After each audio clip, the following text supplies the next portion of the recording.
આ બનાસ છે કાશી વિશ્વનાથ સુધી આ શ્વેત ક્રાંતિનો રેલો પહોંચાડવાનો કોઈ શ્રેય કર્યો હોય તો મારી સામે બેઠેલા હમણાં અહીંથી બહેને કીધું પશુપાલક બહેનો અને ભાઈઓ, હું એના કરતા વિશેષ કહીશ, બનાસકાંઠાને જીવનદાન આપનાર, બનાસકાંઠાનું સ્વાભિમાન એવી મારી આ માતાઓ બહેનોએ આ બનાસકાંઠાની શ્વેત ક્રાંતિ આખા વિશ્વમાં ફેલાઈ છે. એ બહેનોને નતમસ્તક વંદન કરે. આખા વિશ્વની કદાચ કોઈ પણ મોટી કોર્પોરેટ કંપની હોય એની આટલી મોટી વાર્ષિક સાધારણ સભા મેં સાંભળી નથી. પણ એ વાર્ષિક સાધારણ સભાનો આજે મને મહેમાન થવાનો અવસર મળ્યો છે. આપ બધા જ છો. જોરદાર તાળીઓ થઈ જાય એવા ચેરમેન માટેના વહીવટ માટે કે જેણે બનાસ ડેરીનું નામ માત્ર બનાસ પૂરતું નહીં, માત્ર ગુજરાત પૂરતું નહીં, ભારત પૂરતું નહીં, પણ સમગ્ર વિશ્વની અંદર બનાસનું નામ ગુંજ્યું કર્યું છે. એવા સારા વહીવટ કરતા તમામ ચેરમેન શ્રી, ડિરેક્ટર શ્રી અને મારી સામે બેઠેલી માતાઓ બહેનોને નતમસ્તક વંદન કરું છું. આ નાની ઘટના નથી કે રોજનું 70 લાખ લીટર કરતા પણ વધારે દૂધની આવક થાય. આ નાની ઘટના નથી. હમણાં હરિભાઈ કહેતા હતા કે 1990 પહેલા માત્ર 30,000 લીટર જેટલું વાર્ષિક પર ડેનું દૂધ આવતું હતું. એ દૂધની આવક 70 લાખ લીટર દૂધ રોજનું થાય. આ ઘટના સામાન્ય નથી. પણ મને ચિંતા છે આવનારા દિવસોની. મારે ચેરમેન શ્રી બેઠા છે, તમામ સહકારના મિત્રો, મારી બહેનો, માતાઓ બેઠી છે જે વર્ષે કરોડ 1.5 કરોડ રૂપિયાનું વાર્ષિક દૂધ ભરાવે છે. હમણાં જ મારે અમૂલ ફેડરેશનના કાર્યક્રમમાં જવાનું થયું. દેશના યશસ્વી વડાપ્રધાન નરેન્દ્ર મોદી સાહેબ, દેશના યશસ્વી ગૃહપ્રધાન અમિતભાઈ શાહ સાહેબ, ગુજરાતના મુખ્યમંત્રી ભૂપેન્દ્રભાઈ પટેલ સાહેબ સતત એવું કહેતા હોય છે કે મારા ખેડૂતોની આવક બમણી થવી જોઈએ. અને ત્યારે કોંગ્રેસના મિત્રો એવું કહે કે ખેડૂતોની આવક બમણી થશે કેવી છે. અને એટલા માટે દેશના યશસ્વી વડાપ્રધાન નરેન્દ્ર મોદી સાહેબે પ્રાકૃતિક ખેતી અપનાવો, એના પ્રાકૃતિક ખેતીના રોલ મોડેલ તરીકે જ્યારે આગળ મિશનને લઈ રહ્યા છે ગુજરાતના રાજ્યપાલ છે, ગુજરાતના મુખ્યમંત્રી હોય, અને જે પ્રાકૃતિક ખેતીની ખેત પેદાશો થશે એ ખેત પેદાશોને વેચવાનું કામ અમૂલના બ્રાન્ડથી માન્ય શંકરજી સાહેબ અમૂલ ફેડરેશન હોય આ પ્રાકૃતિક ખેત પેદાશો વેચશે. અને ત્યારે આ ખેડૂતોની ખેત પેદાશોના કારણે આવનારા દિવસોમાં આપણી આવક બમણી થવાની. આપણે જે વર્ષો સુધી જે ઝેર વાળ્યું છે જમીનની અંદર,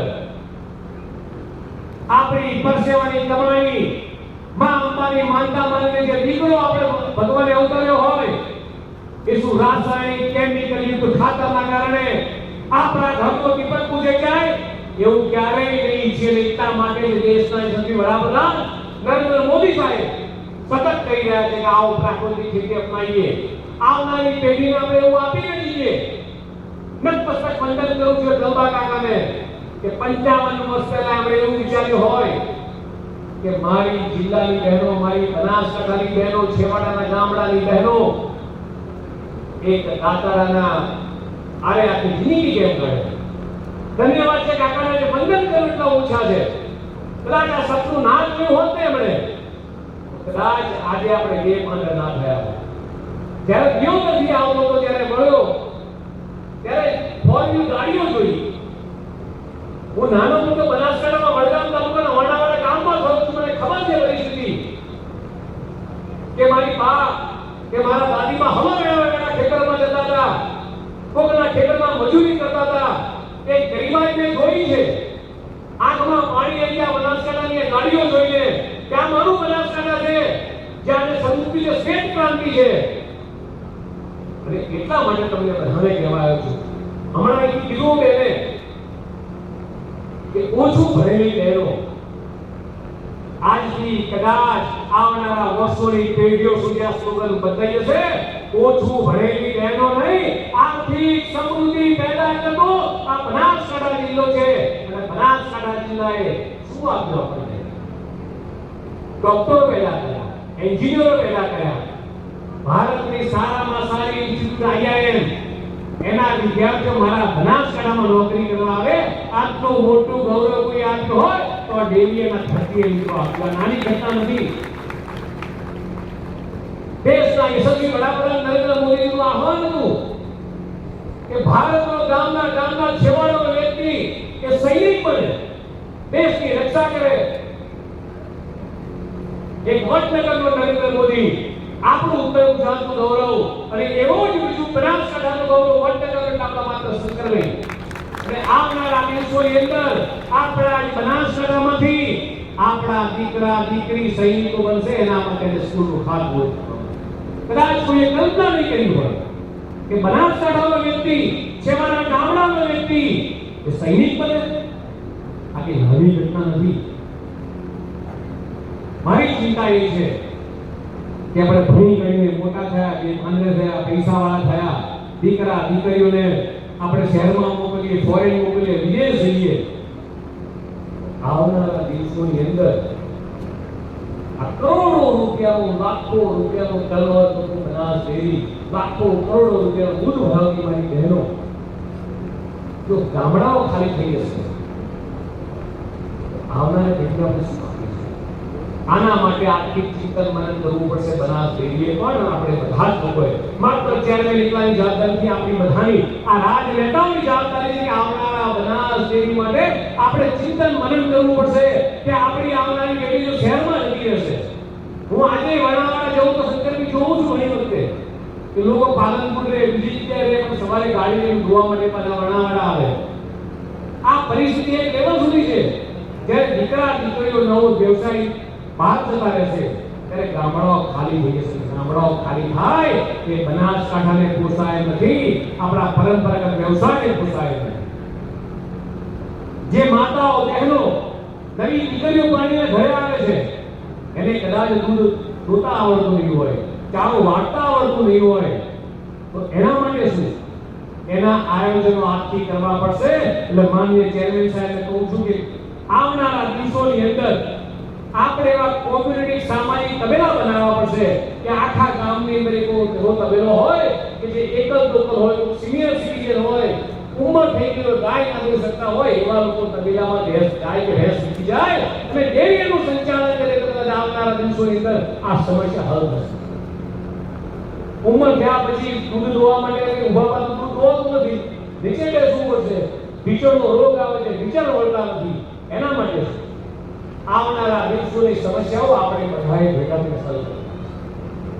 આખા વિશ્વની અંદર જે ડિમાન્ડ અને સપ્લાય છે, જેટલું દૂધ જોઈએ છે એના દૂધ હજી ઓછું પડી ગયું. એના માટે હજી ગાયો ભેંસો વધારવી પડશે.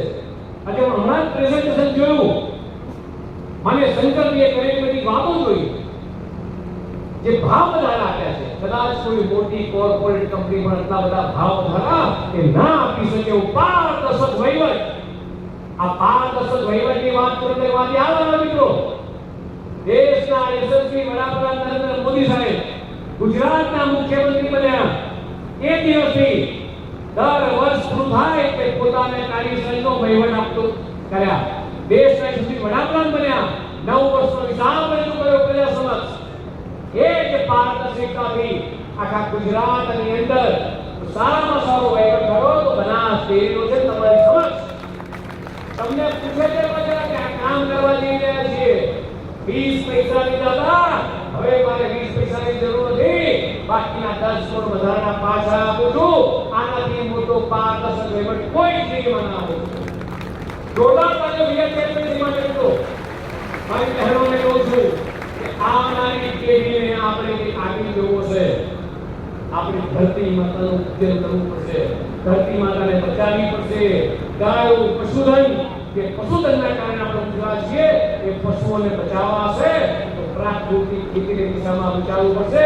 એને પણ નમ્ર વિનંતી કરું છું, આગેવાનોને વિનંતી કરું છું કે આગામી દિવસોની અંદર દેશના યશસ્વી વડાપ્રધાન નરેન્દ્ર મોદીએ હમણાં દિલ્હીમાં આહ્વાન કર્યું, દરેક ગામે લીડવે, દરેક ગામમાં 75 જેટલા ખેડૂતો પ્રાકૃતિક ખેતી અપનાવે. દરેક જિલ્લો 5 ગામડાઓ 100% પ્રાકૃતિક ખેતી અપનાવે. માનનીય ભૂપેન્દ્રભાઈ પટેલે મુખ્યમંત્રી બનતાની સાથે આ આહવાનને ઝડપી લીધું અને ગુજરાતનો પ્રથમ પ્રાકૃતિક જિલ્લો ડાંગ જિલ્લો ઘોષિત કર્યો. મને ખબર છે આ બનાસકાંઠાની તાકાત, આ મારી માતાઓ બહેનો ભાઈઓની તાકાત પર મને ભરોસો છે. બનાસકાંઠાના દીકરા તરીકે આહવાન કરું છું, આવો ગુજરાતનો બીજો પ્રાકૃતિક જિલ્લો બનાસકાંઠા આપણે નરેન્દ્ર મોદીના ચરણોમાં અર્પણ કરીએ. માન્ય શંકરભાઈ ચૌધરીને કહું છું, આપણે એમ કહીએ કે દેશના વડાપ્રધાન નરેન્દ્ર મોદી કહી રહ્યા છે તો એવી રીતે આપણો બનાસકાંઠા જિલ્લો પ્રાકૃતિક બનાવી આપણે માં અંબાના ચરણમાં આપીએ. ધન્યવાદ. ભારત માતા ની જય.